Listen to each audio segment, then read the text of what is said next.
దేవునికి మహిమ. దేవుని వాక్య ధ్యానం ముందుగా చిన్న ప్రార్థన చేసుకున్నాం. ప్రేమగల మా పరలోక తండ్రి, నీ పరిశుద్ధ నామానికి స్తుతి స్తోత్రాలు చెల్లిస్తున్నాను. పరమ తండ్రి, నీ మాటలు మాకు అందించి మమ్మల్ని ఆశ్రయించి మీకు మహిమ మాకు ధన్యత అనుగ్రహింపచేసి దీవించి కాపాడని నమ్మి స్తుతిస్తూ యేసుక్రీస్తు నామాన్ని బట్టి అతి వినంగా వేడుకున్నాను నా ప్రియ పరలోక తండ్రి, ఆమేన్. దేవునికి స్తోత్రము. ముందు వాక్య ధ్యానంలో హవ్వ సహానీయ హానికరమైనదా అనే అంశాన్ని 7 పాయింట్లు ధ్యానం చేశాం. ఈరోజు మరికొన్ని పాయింట్స్ పరిశుద్ధాత్మ ద్వారా ధ్యానం చేస్తాం. దేవుని కృపను బట్టి 8వదిగా ఒక పాయింట్ను మనము గమనించినట్లయితే హవ్వలో తొందరపాటు ఉన్నది అనేటువంటిది మనము చూడగలుగుతాం. మనుషులు చాలా విషయాల్లో తొందరపడతారు, టెన్షన్ పడిపోతారు. తొందర మనుషులకు ఉండకుండా నిదానమే ప్రధానమని పెద్దలు చెప్తారు. అట్లని దేవుని సన్నిధికి రావడం నిదానంగా రావడం అని కాదు, కానీ ఏ సమయంలో ఎలాగా మనము ప్రవర్తిస్తే బాగుంటుంది అనేది కూడా మనము తెలుసుకోవాలి. ఈ హవ్వ సర్పంలో ప్రవేశించినటువంటి సాతానుతో మాట్లాడుతూ సాతాను చెప్పినటువంటి మాటల ప్రకారంగా మీరు ఆ పండ్లు తినండి, మీ కళ్ళు తెరవబడతాయి, దేవత అవుతారు అన్నటువంటి మాటలను విని ఆ మాట ప్రకారంగానే వెంటనే తినేసింది. తాను తినడమే కాకుండా తన భర్త కూడా ఇచ్చేసింది. కొంత కూడా నిదానించలేదు, తొందరపాటు చేసినటువంటిదిగా మనం చూడగలుగుతాం. మన జీవితాల్లో కూడా తొందరపాటు ఉండకూడదనే దేవుడు ఈ వాక్యం ద్వారా మనకు తెలియజేస్తున్నాడు. సౌలు అనేటువంటి రాజు ఇశ్రాయేల్ దేశానికి పరిపాలకుడిగా ఉన్నప్పుడు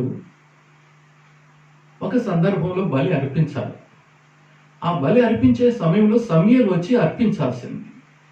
సమూయేలు రాలేదనేసి సౌలు తొందరపడి బలి అర్పించిన వాడుగా ఉన్నాడు. అటు తర్వాత సమూయేలు గారు వస్తున్నారు.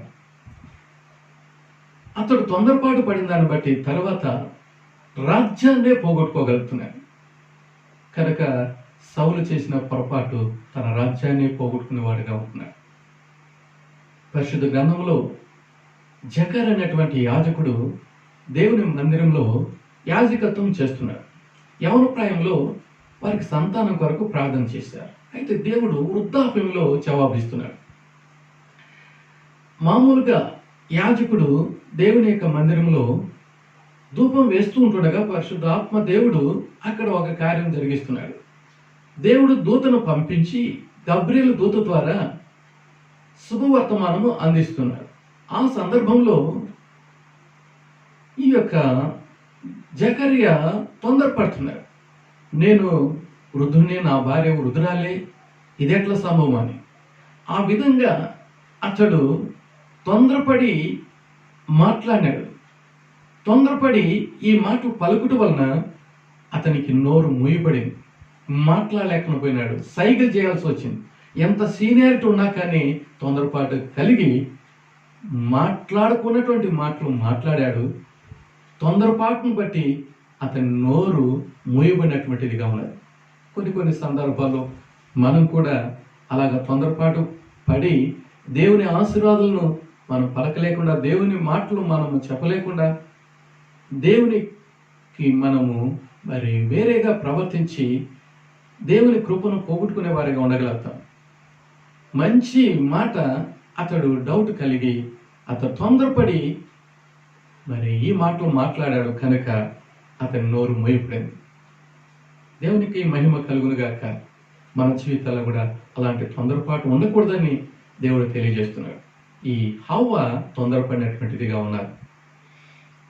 యేసుక్రీస్తును కన్నటువంటి మరియ దేవుని సన్నిధిలో ఉన్నప్పుడు గబ్రియలు దూత వచ్చి నీకు శుభమని పలికినప్పుడు ఆమె కూడా తొందరపడింది. కానీ గబ్రియలు దూతను అడుగుతున్నది, ఇది ఎట్లా సంభవం అని.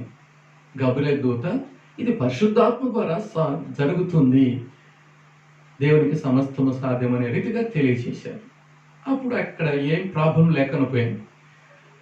ఆ మాట ప్రకారంగా ఆమె జీవించింది, దేవునికి మహిమ తేగలిగింది. మన జీవితాల్లో ఒకవేళ తొందరలు ఏర్పడితే ప్రార్థన ద్వారా మనము నిదానించి దాన్ని చక్కబరుచుకొని ఆ తొందరపాటును పోగొట్టుకొని అంత మంచిగా జరిగేదానికి మనం కూడా పాటుపడేదానికి దేవుడు సహాయం దయచును గాక. మరియా మార్తల ఇంట్లో యేసు ప్రభుల వారు వాక్యాన్ని అందిస్తుంటుండగా మార్త అనేక పనులు పెట్టుకొని తొందరపడింది. తాను తొందరపడమే కాకుండా చక్కగా దేవుని సందులో వింటున్నటువంటి మరియను తనకు సహాయం చేయలేదని మనసులో సొనుక్కుంటూ ఆఖరికి యేసు ప్రభువునే అడుగుతున్నారు. నేను ఒంటరిదానిగా కష్టపడుతుంటే నువ్వైనా చెప్పు ప్రభు అని. యేసు ప్రభులు వారు ఏమంటున్నారు, మార్తా మార్తా, నువ్వు అనేక పనులు పెట్టుకో తొందరపడుతున్నారు. మరి అయితే ఉత్తమైనది కోరుకుంది, నేను ఉత్తమైనది తీసేస్తానా అని చెప్పినప్పుడు ఆమె కూడా దిద్దుకొని ప్రభు పాసనలో కూర్చొని చక్కగా దేవుని వర్తమానం వినేటువంటిదిగా ఉంటున్నాయి. ఒకవేళ మన జీవితంలో కూడా తొందరలు ఏర్పడితే దేవుని వాక్యాన్ని బట్టి మన జీవితాన్ని చక్కదిద్దుకొని అంత మంచిగా జరిగేదానికి దేవుడు తన కృపను మీదుగా అనుగ్రహింప చేయనుగాక. మనం ఇప్పుడు గమనించినట్లయితే 8వ పాయింట్గా హవ్వ తొందరపడినటువంటిదిగా ఉంటున్నది. ఒకవేళ అది తినాలని అనుకొని మరి తన పళ్ళు కోసుకొని తన భర్తకి ఇచ్చి తన భర్తతో కూడా మాట్లాడి ఆ తర్వాత ఒకవేళ ఇద్దరికి డౌట్ అయితే ప్రభువు అప్పుడప్పుడు వారిని సంధించేవాడు కనుక ప్రభుతో మాట్లాడంటే అన్నీ బాగుండేటువంటిది. అయితే ఆమె తొందరపాటు ఎంతగానో మరి దేవుని కృపను పోగొట్టుకునేటువంటి స్థితి ఏర్పడింది. మంచి స్థితిని పోగొట్టుకునేటువంటి పరిస్థితి ఏర్పడింది. మనము అలాగా తొందరపడకూడదని దేవుడు ఈ మాట ద్వారా మనకు తెలియజేస్తున్నారు. దేవునికి మహిమ కలుగునుగాక. మనం తొందరపడకుండా పరిశుద్ధాత్మ దేవుడు కృపను మనకు అనుగ్రహింప చేయనుగాక. 9వ దగ్గర గమనిస్తే ఈ హవ్వ మోసపోతున్నది. ఈ లోకంలో జీవిస్తున్నటువంటి మనకు సైతానుడు ఎన్నో రీతిలుగా మోసాలు కలిగించేవాడుగా ఉంటున్నాడు. చాలా సందర్భాలు మోసాలు ఈ భూమి మీద మనం చూడగలుగుతున్నాం. అయితే దేవుని ఆత్మ కలిగిన వారిగా ఉండి మనము మోసాన్ని ఎరిగినటువంటి వారిగా ఉండి దాన్ని జయించే వారిగా ఉండాలి. మోసగింప పడకూడదు, మనం ఇతరులకు మోసం చేయకూడదు. దేవుడు మనకు అలాంటి కృపను అనుగ్రహింప చేయనుగాక. యాకోబు సహోదరుడికి మోసం చేశాడు, అయితే దానికి తగిన ప్రతిఫలం అనుభవించాడు. అటు తర్వాత దేవుని సన్నిధిలో నేను మోసగాని ప్రభువా నన్ను క్షమించు మన్నించు అని ప్రభు సన్నిధిలో ప్రార్థన చేసిన కారణాన్ని బట్టి దేవుడు కనికరించి అతన్ని ఆశీర్వదించి యాకోబుని ఇశ్రాయేలుగా మార్చేశాడు. యాకోబు అనగా మోసగాడు. కొన్ని సార్లు అలాగా మనం మోసం చేసినట్లయితే దేవుని సన్నిధిలో దాన్ని చక్కదిద్దుకొని ఇంకెప్పుడు కూడా అలాంటి మోసం చేసేవారిగా ఉండకూడదు. మరి దేవుడు మనకు కృపను అనుగ్రహించును గాక. ఈ స్త్రీ సైతాను మాటలు విని మోసపోయింది. తాను మోసపోయి తన భర్తకు కూడా ఆ పనులు ఇస్తున్నది. అలాగ మనం మోసగింపబడకూడదని దేవుడు ఈ మాటలు మనతో తెలియజేస్తున్నాడు. అనేక సందర్భాల్లో ఈ లోకంలో మరి సైతానుడు ఎన్నో రీతిలుగా మోసగించవచ్చును.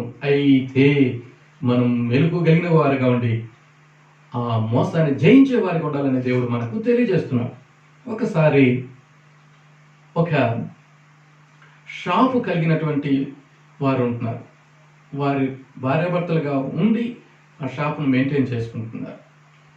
వారి ఇంట్లో ఉన్నప్పుడు ఒక రౌడీ షీటరు ఆమెను కిడ్నాప్ చేయాలని ఇంటి దగ్గరకు వచ్చి షాపు పిలుస్తున్నాడు, నువ్వు రావాలంటే షాప్ దగ్గరికి అని. ఆయన ఆలోచన చేసింది, నువ్వెవరు అసలు? మా ఇంటి ఆయన నేను షాప్ దగ్గరికి రావాలంటే మా ఇంటి ఆయన ఫోన్ అన్నా చేస్తాడు, అక్కడ పనిచేసేటువంటి పనివారినైనా పంపిస్తాడు.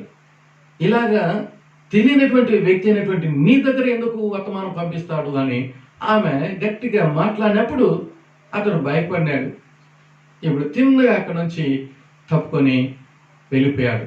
మోసం చేసి కిడ్నాప్ చేయాలని వచ్చాడు. కానీ ఆమె డౌట్ పడి, ఓహో ఏదో పొరపాటు ఉన్నది, మా ఇంటి ఆయన ఒకవేళ నన్ను పిలిస్తే ఆయనన్నా వచ్చి తీసుకొని పోతాడు, అవసరమైతే అక్కడుండే పరివారాన్ని ఎవరినైనా పంపిస్తాడు, ఈ కొత్త వ్యక్తిని పంపించరు కదా అని తెలుసుకొని అది ఏదో మోసం ఉండదని ఎరిగి ఆ అపాయం నుంచి తప్పింపబడేది. ఆ అపాయము తప్పింపబడిన తర్వాత ఇంటికి భర్త గారు వచ్చినప్పుడు ఏమని ఇట్లా అంటే, అయ్యో నేనెవరిని పంపించలేదే. అప్పుడు అర్థమైపోయింది ఎవరు కిడ్నాప్ చేయాలని వచ్చారు. అయితే దేవుని కృపను బట్టి వారు దేవుని ఎరిగిన వారు, దేవుడు అపాయం నుంచి తప్పించగలిగారు. మన జీవితాల్లో అలాంటి మోసకరమైనటువంటి కార్యాలు సంభవించకుండా ఉండేదానికోసం బహు మెలుగు కలిగిన వారిగా ఉండి, దేవుని సన్నిధి కలిగిన వారిగా ఉండి, దేవునితో సహవాసం కలిగిన వారిగా ఉండి, దేవుని యొక్క బిడ్డలుగా జీవిస్తూ ప్రార్థనా జీవితం కలిగి దేవుని వాక్యాన్ని ఎరిగిన వారిగా ఉండి సైతాన్ని ఎదిరించే వారిగా ఉండాలి. అలాంటప్పుడు మోసము మనకు కలగకుండా మోసాన్ని జయించే వారిగా ఉండగలుగుతాం. ఇక్కడైతే ఈ హవ్వ మోసగింపబడేటువంటిదిగా ఉంటుంది. ఆ తర్వాత దేవునితో చెబుతున్నారు, ఆ సర్పం నన్ను మోసగించిందని. మోసగిస్తాడు సైతానుడు. అయితే నువ్వెందుకు మోసగింపబడాలా? మోసగింపబడకుండా ఉండాలంటే నువ్వు మెలుగుగా ఉండాలి. అలాంటి జీవితాన్ని దేవుడు మనకు అనుగ్రహింప చేయనుగాక. 9. 10గా మనం గమనించినట్లయితే ఆ స్త్రీ, ఆ హవ్వ ఏమి చేసేటువంటిదిగా ఉంటున్నదంటే అంటువ్యాధిగా పొందినటువంటిదిగా ఉంటున్నది. అంటువ్యాధి ఇంకా మిగతా వాళ్ళు కూడా అది అంటుకుంటుంది. ప్రస్తుతము మన ప్రపంచంలో కరోనా వ్యాధి ఉన్నది. అది ఒక స్థలంలో స్టార్ట్ అయ్యి ఇప్పుడు ప్రపంచం అంతా విస్తరించింది. ఆ వ్యాధి ఎవరికైనా సోకినట్లయితే అది మిగతా ఎంతమందికైనా అంటించడానికి వీలవుతుంది. ఈమె ఆ యొక్క సర్పములో ప్రవేశించినటువంటి సైతాను మాటలు విని మోసగింపబడి తినకూడనటువంటి పండ్లను తిని తన భర్తకు కూడా ఇచ్చేసింది. మోసగింపబడినది ఇప్పుడు మనం గమనించినట్లయితే ఆ స్త్రీ ఎలాంటిదిగా మనం చూడగలుగుతున్నామంటే అంటువ్యాధి కలిగినటువంటిదిగా, అంటే ఆ వ్యాధి లాంటిది. ఇప్పుడు ఆమె మొదట అంటువ్యాధి కలిగినటువంటిదిగా ఆ వ్యాధి అంటించుకున్నది, తన భర్తకు అంటించింది. అంటే ఒకే శరీరము. వారి నుంచి ఇప్పుడు ప్రపంచం అంతా కూడా ఆ శాపం, ఆ మరణం, ఆ పాపము అంటుకున్నటువంటిదిగా ఉన్నది.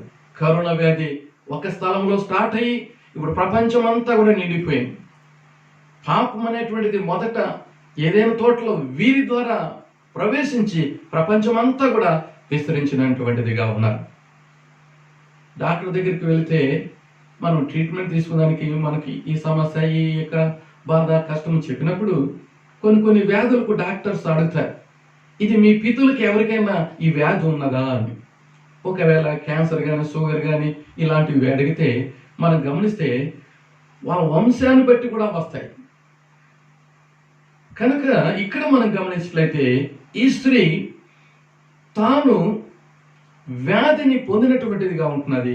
ఆ వ్యాధిని మానవాళికి అంటించేటువంటిదిగా ఉంటున్నది. అంటువ్యాధి చాలా ప్రమాదకరం. అది మరణానికి దారితీస్తుంది, మరణాన్ని కలిగిస్తుంది. ఈమె ఆ విధమైన అంటువ్యాధి తనకు కలిగి తన భర్తకు అంటించి మానవాళి కూడా అంటించేసింది. ఇప్పుడు కరోనా వ్యాధి ఎవరికైనా వస్తుందనుకో, అది ఉన్నదనుకో, వేరే వాళ్ళకు అంటనీయకుండా చాలా జాగ్రత్త పడతారు. ఇంట్లో ఎవరికైనా వస్తే ఇంటి వారిని తన దగ్గరికి రానివ్వరు. ఎందుకంటే వారికి అంటుకోకూడదని ఎంతో ప్రేమ కలిగి. ఎందుకంటే నేనేమైనా అయిపోయిగాక నా ఇంటి వారు, నా వారు ఎవరు ఏం కూడా ప్రాబ్లం సాల్వ్ మరి కాకూడదు అనేటువంటి విషయంలో వారి దగ్గరికి రానివ్వదు అంటారు, మాట్లాడదు అంటారు. మరి ఆ విధంగా చెప్పగలుగుతారు. కనుక ఏమైతే ఆ వ్యాధిని అంటించుకొని తన భర్తకు, వారి నుంచి మానవాళికి అంటుకొని ఇప్పుడు ప్రపంచం అంతా కూడా నిండిపోయినటువంటిదిగా ఉన్నారు. కనుక ప్రియమైన వాళ్ళరా, ఈ సమయంలో మన జీవితంలో మనము పొరపాటు చేసి మనము మరి కీడు పొంది అలాంటిది ఇతరులకు అందించేటువంటిదిగా ఉండకూడదు. మనం పొరపాటు చేసి ఆ పొరపాటు ఇతరులపైన రుద్దేటువంటిదిగా ఉండకూడదు. అందుకే దేవుడు ఈ వాక్యం ద్వారా తెలియజేస్తున్నాడు. మరి ఆ స్త్రీ ఆ అంటువ్యాధి కలిగినటువంటిదిగా ఉన్నది. ఇప్పుడు మానవాళికి అది అంటుకున్నటువంటిదిగా ఉంటున్నది. అలాగా అంటువ్యాధి చాలా ప్రమాదకరం. చాలా జాగ్రత్తగా ఉండాలని దేవుడు ఈ సమయంలో మనతో మాట్లాడేవాడుగా ఉంటున్నాడు. గమనించినట్లయితే ఈ యొక్క హవ్వ సహాయకరంగా ఉండాల్సింది హానికరంగా తయారైంది. అందుకే ఈ వాక్య ధ్యానంలో 10 అంశాలు మనం చూడగలిగినాం. ఒక్కసారి వీటన్నిటిని కూడా ఒకసారి మనం గమనిస్తాము. అవును ప్రభువా, నా జీవితంలో ఈ హవ్వలాగా పొరపాటు రాకుండా సహాయం చేయనాయనా అని మనము దిద్దుకునేదానికి దేవుడు తన కృపను అనుగ్రహింప చేయను కనుక మనం మొదట చూసాము, ఈ హవ్వ ఇంటి గుట్టును రట్టు చేసింది, రహస్యాన్ని బయలు చేసింది. అలాగ చేయకుండా ఉండాలని దేవుడు ఒక విషయాన్ని మనం మొదటి పాయింట్లో చూశాం. సంసోను సీక్రెట్ను తన ప్రియురాలైనటువంటి ఆ యొక్క వేషకు చెప్పేశాడు, ఫలాన్ని పోగొట్టుకోగలిగాడు. హిజ్కియా కూడా ఆ విధంగానే పోగొట్టుకోగలిగినని మనం చూసాం. తర్వాత మనము గమనించినటువంటి మాటలు ఎక్కువగా మాట్లాడి అధికంగా మాట్లాడినట్లయితే అందులో దోషం ఉండక మానదు. మనం మాట్లాడవలసినవి మాట్లాడాలి. దావీదు ఏ రీతిగా భక్తిహీనుల ఎదుట నేను ఉన్నప్పుడు నా నోటికి నేను చిక్కు ముంచుకున్నానని చెప్పాడు. కనుక భక్తిహీనులు ఈ లోకంలో ఉన్నప్పుడు వారి ఎదుట మనం ఎలాగా మెలగాలనేటువంటిది, మరి మన మాటలు ఎట్లా ఉండాలనేది దేవుడు తెలియజేశాడు. మనము ఈ విషయాన్ని జ్ఞాపకం ఉంచుకున్నాము. మూడవదిగా మనం ధ్యానం చేశాము, దేవుని మాటలను డిలీట్ చేసేసింది, సైతాను మాటలను సేవ్ చేసుకుంది. దేవుని మాటలు మనం పోగొట్టుకుంటే, సైతాను మాటలు మనలో ఉంటే అప్పుడు ఎంత ప్రమాదం వాటిల్తుంది. మరి సైతాను మాటలను మనం డిలీట్ చేయాలా, దేవుని మాటలు మనం సేవ్ చేసుకోవాలి. మనకు అవసరమైనదే ఉంచుకోవాలి, అవసరం కానిది డిలీట్ చేసేయాలి. అది మన హృదయంలో ఉండకూడదు. దేవుని వాక్యాన్ని మన హృదయంలో నిండుగా మెండుగా ఉంచుకునేదానికి దావీదులాగా ఆయన హృదయంలో దేవుని వాక్యము ఉంచుకున్న రీతిగా మనం కూడా ఉంచుకునేదానికి పరిశుద్ధాత్మ దేవుడు తన కృపను మెండుగా అనుగ్రహింప చేయనుగాక. నాలుగోదిగా మనం ధ్యానం చేశాము, ఆ యొక్క దేవుడు ఆమె హృదయ సామ్రాజ్యాన్ని పరిపాలన చేసేటప్పుడు, దేవుడు హృదయ సింహాసనం మీద ఉండి పరిపాలన చేసేటప్పుడు ఆ దేవుని యొక్క మాటలు వినకుండా సైతాను మాటలు విని సైతానుకు ఓటు వేసేసింది, దేవుని దింపేసింది. ఇప్పుడు సైతాన్ను ఆ సింహాసనం మీద కూర్చోబెట్టి సైతాను పరిపాలించే రీతిగా, అనగా సైతానుకు ఓటు వేసింది. మనము దేవునికి ఇష్టకరంగా జీవించాలా, దీపాన్ని దీపస్తంభం మీద ఉంచాలా. యేసు ప్రభు అనగా దేవుడు మన హృదయ సామ్రాజ్యాన్ని పరిపాలన చేయాలంటే ఈ హృదయపు సింహాసనం మీద ఆయన ఉండి మనము పరిపాలన చేస్తేనే అంత మంచిగా ఉండగలుగుతుంది. ఏమైతే ఆ హృదయపు సింహాసనం మీద సైతాన్ను ఎక్కించింది, అనగా సైతానుకు ఓటేసింది, దేవుని డౌన్ చేసేసింది. కనుక అలాంటి స్థితి మనకు ఉండకుండా దేవుడు తన కృపను మీదుగా అనుగ్రహింప చేయనుగాక. ఈమె మనం డైట్ కంట్రోల్ లేనటువంటిదిగా ఉంటున్నదని మనం చూస్తున్నాం. మామూలుగా దేవుడు ఇచ్చినటువంటి పళ్ళు రకరకాలనే ఉన్నాయి, కానీ ఆమె ఆ పండ్లను విడిచిపెట్టేసి సైతాను చెప్పినటువంటి దాన్ని తినేటువంటి, దేవుడు తినకూడనటువంటి దాన్ని తినేటువంటిదిగా ఉన్నది. కంట్రోల్ లేనటువంటి కారణాన, డైట్ కంట్రోల్ లేనటువంటి కారణాన ప్రమాదం వాటిల్లినది. ఒకవేళ దేవుడు నీకు నాకు దొంగతనం చేయొద్దు, వ్యభిచారం చేయొద్దు, మోసం చేయొద్దు ఇలాంటివి చెప్పినప్పుడు వాక్యం ప్రకారంగా మన జీవితాల్లో మనము కలిగి ఉండి మంచిగా జీవించడానికి దేవుడు కృపను అనుగ్రహింప చేయనుగాక. మరి దేవుడు మనకిచ్చిన మాట ప్రకారంగా ఆ మాటలు మనం భుజించాలి. మనుషుడు దేవుడి మాట వల్లనే జీవిస్తాడు, సైతాను మాట వల్ల మరణాన్ని పొందుతాడు. కనుక ఈ విషయాన్ని మనం జ్ఞాపకం ఉంచుకొని దేవుని మహింపరచడానికి దేవుడు సహాయం దయచునుగాక. ఈమె తలకాయ లేనటువంటిదిగా ఉంటున్నారు, అంటే భర్త తనతో కూడా ఉండాలా, అయితే అక్కడ లేకుండా ఉంటున్నారు. దేవుడు ఆయన ఉద్దేశ ప్రకారంగా నరుడు ఒంటరిగా ఉండడం మంచిది కాదంటే అందుకోసమే ఏమైనా తోడు చేస్తే ఇప్పుడు ఆ తోడు లేకుండా ఒంటరిగా ఉంటున్నారు. ఇప్పుడు ప్రమాదం వాటిల్లింది. కనుక మనము దేవుని తోడుగా ఉంచుకోవాలి. దేవుని తోడుగా ఉంచుకున్నప్పుడు ఏ ప్రమాదం వాటిల్లకుండా దేవుడు మనకు సహాయం చేస్తాడు. భర్త భార్యకు శిరస్సు కనుక తలకాయ లేనటువంటిదిగా ఉన్నది. ఏ విషయమైనా కానీ భర్తకు చెప్పాలి, కానీ ఈమంతకు ఈమె అక్కడ పెత్తనం చలాయించింది. సూనేమురాలు వారి ఇంటికి వచ్చేటువంటి దైవజనుడు ఎలీషా అది గొప్పవాడు మంచివాడని తెలుసుకొని అతడు ఉండేదానికోసం వారు ఉన్నటువంటి ఇంటి పైన ఒక గది వేయాలని తన భర్తకు అన్ని విషయాలు చెప్తున్నది. మన ఇంటికి వచ్చేటువంటి దేవుని బిడ్డ మంచివాడు, దైవజనుడు అని చెప్పి ఇద్దరి సమ్మతి ప్రకారంగా ఆ పైన గది నిర్మించి అక్కడ దైవజనుడు వచ్చినప్పుడల్లా అందులో ఉండేదానికోసం మంచిగా వారు సహకరించి ఒకరినొకరు మాట్లాడుకొని ఒకరు ఎంత మంచిగా అర్థం చేసుకొని వారు సమాధానం కలిగి, ఐక్యత కలిగి, ప్రేమ కలిగి జీవించారు కనుక అక్కడ దేవునికి మహిమ కలిగింది. వారి కొదువులు కూడా తీర్చబడినాయి. అయితే ఇక్కడ అలాంటి పరిస్థితి లేదు.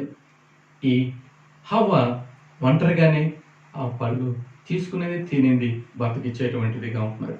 తర్వాత మనం కూడా ధ్యానం చేశాము. ఆమె ఆశపడింది, ఆశపోతుతనం ఉన్నది, అది దురాశగా ఉంటున్నది. దేవుడు ఇచ్చినటువంటి స్థితిని దానికంటే మించింది ఇంకేమీ లేదు. అయితే సైతానుడు ఏ రీతిగా నేను దేవునితో సమానంగా ఉండిపోతాను అని అనుకొని కిందకు తోయబడి ఈమె కూడా ఆశ దుఃఖానికి, ఆ దురాశ దుఃఖానికి చేటైపోయింది. తర్వాత ఇప్పుడు మనం ధ్యానం చేసినటువంటి 8వ పాయింట్గా మనం గమనిస్తే తొందరపాటు. మన జీవితాల్లో అలాంటి తొందరపాటు లేకుండా దేవుడు మనల్ని ఆయన యొక్క ప్రార్థన ద్వారా, ఆయన వాక్యం ద్వారా మనం కంట్రోల్ చేసి సమాధానకరంగా, నిదానంగా, పీస్ఫుల్గా, సాత్వికంగా మనం జీవించడానికి దేవుడు తన కృపను అనుగ్రహింప చేయనుగాక. తర్వాత మనం ధ్యానం చేసినటువంటి 9వ పాయింట్ మనం గమనించలేతే మోసపోయింది. మన జీవితాల్లో మోసము కలగకుండా ఉండడానికోసం దేవుడు తన కృపను మీదుగా అనుగ్రహింప చేయనుగాక. మనము మోసం చేయకూడదు, మనం మోసగింపబడకూడదు, మనము సైతాను వల్ల మోసగింపబడకూడదు, మనం ఇతరులకు మోసం కలిగించకూడదు. మనం యథార్థవంతులుగా ఉండాలి, దేవుని బిడ్డలుగా జీవించాలి. మొదట యాకోబు అలాంటి వాడిగా ఉన్నాడు, కానీ ఇప్పుడు యథార్థత కలిగిన వాడిగా, మంచివాడిగా అయిపోయినాడు. ఆయన ఇజ్రాయెల్గా మార్చబడినాడు.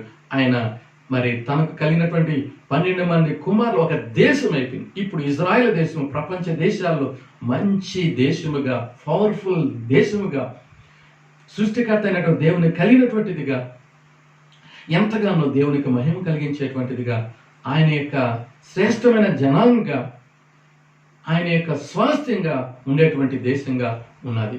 అతడు మోసగాడు అయినా కూడా మంచివాడుగా అయిపోయినాడు. ఒకవేళ మనము మోసతనం చేస్తున్నట్లయితే దాన్ని స్టాప్ చేసి మంచివాళ్ళు అయిదాం. ఒకవేళ దేవుని వాక్యం తెలియకుండా మోసము పొందుతూ ఉన్నట్లయితే దేవుని వాక్యం ద్వారా మోసగాన్ని అడ్డగించి, ఎదిరించి మనం మోసపోకుండా ఉండే దానికోసం దేవుడు తన కృపను మెండుగా అనుగ్రహింప చేయనుగాక.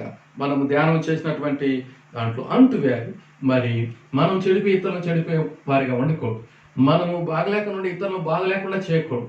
మనం బాగుండి ఇతరులను బాగు చేయాలి. మనం ఆశ్రయింపడి ఇతరులను ఆశ్రదకరంగా ఉండాలి. అందుకే అబ్రహామును దేవుడు ఆశ్రయించాడు, ఇతరులకు ఆశ్రదకరంగా చేశాడు. మనం రక్షణ పొందాలి, అనేక మంది రక్షణ లేక నడిపించాలి. మనం సత్యాన్ని గుర్తెరగల, సత్యంలో నడిపింప చేయాలి. మనం వెలుగు కలిగిన వారిగా ఉండాలా, వెలుగులో నడిపింప చేసే వారిగా ఉండాలా. ఇలాగ ఉండాలని దేవుడు ఈ మాటను మన ఎదుట పెట్టాడు. హవ్వ అలాంటిగా లేదు. మన జీవితాల్లో ఈ యొక్క కార్యాలు కలిగి ఉండడానికి దేవుడు సహాయం దయచేయనుగాక. దేవుడు మనకిచ్చినటువంటి ఈ మాటలను మనం ధ్యానం చేశాం. మన జీవితాన్ని ఒక్కసారి పరిశీలన చేసుకున్నాం. అవును ప్రభువా, నీ బిడ్డను ఈరోజు ఆ హవ్వను గురించి ధ్యానం చేశాను. 10 అంశాలు నేను విన్నాను.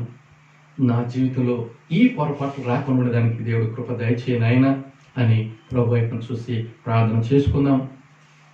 ఏదైనా తోటలో ఉన్నటువంటి ఈ ఆది దంపతులు ఆ పొరపాటును బట్టి ఈరోజు మానవాళిలో పాపం ప్రవేశించి లోకమంతా పాపం విస్తరించినటువంటిదిగా ఉన్నది. అయితే దేవుడు తన ప్రజలను ప్రేమించి కరుణామయ దేవుడు ఈ లోకానికి శరీరగా వచ్చి యేసుక్రీస్తు ద్వారా ఈ యొక్క అతిక్రమాలన్నీ, ఈ యొక్క పాపాలన్నీ, ఈ యొక్క పొరపాట్లన్నీ, ఈ యొక్క కార్యాలన్నీ లేకుండా మన జీవితాల్లో మంచిగా చేసే దానికోసం దేవుడు కృప దయచేసేవాడుగా ఉంటున్నాడు. కనుక యేసుక్రీస్తు మన జీవితాల్లో ఉండి మనల్ని వెలిగించి మనం ఇతరులకు వెలుగుగా ఉండేదానికోసం దేవుడు తన కృపను మెండుగా అనుగ్రహింప చేయనుగాక. ఈ సమయంలో మనం ధ్యానం చేసినటువంటి అంశాలన్నింటినీ కూడా మనం జ్ఞాపకం ఉంచుకొని మనం దేవుని మహింపరుస్తాం, దేవుని ఘనపరుస్తాం. మన జీవితాలను ఆత్మీయంగా ముందుకు నడిపించుకునే దానికోసం పరిశుద్ధాత్మ దేవుడు కృపను అనుగ్రహించలాగిన దేవుని వైపు చూసి ప్రార్థన చేసుకున్నాం. ప్రేమగల మా పరలోక తండ్రి, నీ పరిశుద్ధ నామానికి స్తుతి స్తోత్రాలు చెల్లిస్తున్నాం. కన్న తండ్రి, మాకు 10 అంశాలు ఆ హవలో ఉన్నటువంటి పొరపాట్లను మా ఎదుట పెట్టారు కనుక తండ్రి, ఈ యొక్క పొరపాట్లు నా జీవితంలో, మా జీవితంలో, మరి ఎవరి జీవితంలో కూడా లేకుండా మేము జాగ్రత్త పడాలని ఈ వాక్యాన్ని మా అందరి ఎదుట పెట్టి ఉన్నారు. అందుకే నేను స్తుతిస్తున్నాను కన తండ్రి. ప్రభువా, నీ బిడ్డ మేము నీకు మహిమ తెచ్చేటట్లుగా ఈ భూమి మీద జీవిస్తూ నీ నామాన్ని గణపరిచిగా ఉండేదాని కోసం సహాయం చేయమని ప్రార్థన చేస్తున్నాం. నేడు ప్రపంచంలో ఆ కరోనా వ్యాధి ఎంతగానో విజృంభించి ఉన్నది. ప్రభు, నీ కృపను బట్టి నీవు మా కొరకు చిందించిన రక్తం ద్వారా ఆ యొక్క వ్యాధిని దూరపరిచి మానవాలను రక్షించి నీ రాజ్యవాసులుగా చేసుకోమని ప్రార్థన చేస్తున్నాం. కన్న తండ్రి, ఈ యొక్క భూమి మీద జీవించేటువంటి బిడ్డలకు ఏమేమి కొదులున్నాయో మీరే తీర్చి దీవించి కాపాడమని ప్రార్థన చేస్తున్నాం. జ్యోతిర్మయుడుగు తండ్రి, మీ పరలోకం నుంచి బిడ్డలను మీరు ఆశీర్వదించి మీ మహిమతో వాడుకోమని ప్రార్థన చేస్తున్నాం తండ్రి. చదువుతున్న బిడ్డలు ఉన్నారు, జ్ఞానం కొద్దుగా ఉంటే నిన్ను అడిగితే మీరు జ్ఞానాన్ని ఇచ్చే దేవుడుగా ఉన్నారు. జ్ఞానాన్ని మీరు ఇచ్చిన దానికై స్తుతులు తండ్రి. ఎంతో మంది ఈ సమయంలో ఈ లాక్డౌన్ వలన ఉద్యోగాలు పోగొట్టుకున్న వారు ఉన్నారు. కన్న తండ్రి, నీ బిడ్డలకు ఉద్యోగాలను అనుగ్రహింపచేసి మీ మహిమతో వాడుకోమని ప్రార్థన చేస్తున్నాం. మీరు కృప దయచేసిన దానికై స్తోత్రాలు తండ్రి. యవనస్తులు ఎంతో మంది ఈ భూమి మీద ఉన్నారు తండ్రి. ఈ వివాహం కావాల్సిన వారికి ఈ వివాహాన్ని మీరు జరిగించమని వేడుకున్నాం తండ్రి. మీరు నీ బిడ్డలకు తగిన కాలంలో ఈ వివాహాన్ని మీరే మంచి బిడ్డలను మీరు అనుగ్రహింప చేయమని ప్రార్థన చేస్తున్నాం తండ్రి. ఈ వివాహము మీ కార్యంగా మీరు జరిగించి మీ నామని గణపరుచుకున్నారని మేము స్తుతిస్తున్నాం. ఎవరెవరి జీవితాలు ఇంకా వివాహం లేక ఎంతమంది ఉన్నారో తండ్రి, వారిని మీరు ఆదుకోమని, మీరు ఆశీర్వదించమని, మీ కృపను అనుగ్రహింప చేయమని ప్రార్థన చేస్తున్నాం తండ్రి. ఇంకొక దేవా, ఎంతో మంది జీవితాల్లో సంతానం లేనటువంటి వారు ఉన్నారు. మీ కృపను బట్టి దేవా సంతానాన్ని అనుగ్రహింప చేసి మీరు మహిమ పొందమని ప్రార్థన చేస్తున్నాం. ఎంతో మంది వ్యాధిగ్రస్తులుగా ఉన్నారు. అది శారీరక వ్యాధం, ఆత్మీయ వ్యాధం. ఆ వ్యాధుల నుంచి నీ బిడ్డలను రక్షించమని, కాపాడమని ప్రార్థన చేస్తున్నాం. ఎంతమంది రక్షణ లేనటువంటి వారికి ఈ భూమి మీద ఉన్నారో తండ్రి, మీరు అందరి కొరకు వచ్చినటువంటి దేవుడు, అందరికీ ప్రభు, అందరినీ మీరు రక్షించి మీ మహిమతో వాడుకోమని ప్రార్థన చేస్తున్నాం. ఇంకా తండ్రి, ఎవరెవరి జీవితాల్లో అప్పులు ఉన్నాయో అప్పులు తీసివేసి మీ సర్వ సమృద్ధితో నింపి మీ బిడ్డలకు కావలసినటువంటి సహాయాన్ని మీరు ప్రసాదించమని మనవి చేస్తున్నాం. ఎంతోమంది జీవితాల్లో సమాధానం లేదు, సమాధానకర్తైన దేవుడా, మీ సమాధానం మీ బిడ్డలో కలిగించి మీ నామాన్ని గణపరుచుకున్నారని నీకు వందనాలు చెల్లిస్తున్నాం తండ్రి. ఆహారం లేని వారికి ఆహారం, వస్త్రం లేని వారికి వస్త్రం, నివాసం లేని వారికి నివాసాన్ని మీరు అనుగ్రహింప చేసి మీరే సమస్తంగా ఉండి కాపాడి మీ నామాన్ని గణపరుచుకోమని ప్రార్థన చేస్తున్నాం. ఈ యొక్క లోకంలో ఎంతో మంది కుంటివారు ఉన్నారు, గ్రుడ్డివారు ఉన్నారు, చెవిటివారు ఉన్నారు, మూగవారు ఉన్నారు, అనాథులు ఉన్నారు, దిక్కులేని వారు ఉన్నారు తండ్రి. అందరికీ మీరు దిక్కు కావండి. ఏ బిడ్డకు ఏమి కొద్దు ఉన్నాయో మీ కృప మహదేశ్వరు చొప్పున తీర్చమని వేడుకున్నాను తండ్రి. అన్ని విధాలా మీరు ఆదరించమని వేడుకున్నాను. నీ కృప అందరి పట్ల విస్తరింప చేయమని మనం చేస్తున్నాను స్వామి. మీరే నీ కృపను సమృద్ధిగా దయచేసి మీకు మహింకరంగా మలుచుకున్నారని నీకు వందనాలు చెల్లిస్తున్నాం స్వామి. ఇంకా ఎవరెవరికి ఏమేమి లోటులు ఉన్నాయో తండ్రి మీరు దీవించి కాపాడబెడుతున్నాను తండ్రి. బలహీనులు మీరు బలపరిచి నీవే చేయబట్టి నడిపించి మీకు మహిమ బిడ్డలకు ఆశీర్వాదం దయచేయమని ప్రార్థన చేస్తున్నాను. ఎంతో మంది జీవితాల్లో ప్రియమైన వారిని పోగొట్టుకొని కన్నీటితో ఉన్నారు, దుఃఖంతో ఉన్నారు ప్రభువా. నీవే తల్లిలా లాలించే దేవుడు, తల్లిలా పాలించే దేవుడు, ఓదార్చే దేవుడు, ఆదరణకర్తగా ఉండి నీ బిడ్డలైన వారిని ఆదరించమని మనం చేస్తున్నాం తండ్రి. కన్నీటితో ఉన్నటువంటి వారికి కన్నీటిని తుడిపించి ఆదరణ కలిగించి ఓదార్పు దయచేసి నీకు మహింకరంగా మలుచుకోమని ప్రార్థన చేస్తున్నాం తండ్రి. ఇంకొన్న తండ్రి, మానవాళికి ఏమి కుదున్నాయో అన్నీ మీరు తెచ్చి మీ మహిమతో వాడుకోమని ప్రార్థన చేస్తున్నాం. నీలో మాకు సమస్తము గుప్తమైన నిన్ను పొందుకొని నీ ద్వారా అన్ని పొందుకొని నీకు మహిమ బిడ్డలకు ధన్యతను అనుగ్రహింప చేయని వేడుతున్నాం. ఈ భూమి మీద జీవించేటువంటి మేము ఈ లోకంలో నిన్ను కలిగి ఉండి ఈ లోకం వెళ్ళిన తర్వాత నిత్య రాజ్యంలో సదాకాలం నీతో ఉండేదానికి కృప దయచేశారని స్తుతిస్తున్నాం. ఎవరు కూడా నశించి నరకానికి గురి కాకుండా, నిత్య శిక్షకు గురి కాకుండా నీ కృపకు పాత్రలేదానికి సహాయం చేసి దీవించి కాపాడారని మహిమ ఘనత ప్రభావం నీకు ఆరోపింపజేస్తూ మమ్మల్ని మేము నీ హస్తాలకు అప్పచెప్పుకొనిచుండగా యేసు క్రీస్తు నామాన్ని బట్టి అతి వినంగా వేడుకున్నాను నా ప్రియ పరలోక తండ్రి, ఆమేన్. ప్రభువైనటువంటి యేసు క్రీస్తు కృపయు, తనైన దేవుని ప్రేమయు, పరిశుద్ధాత్మకను సహవాసం ఆయన బిడ్డలైన మన అందరికీ ఇప్పుడు ఎల్లప్పుడు సదాకాలము తోడై ఉండును గాక. ఆమేన్.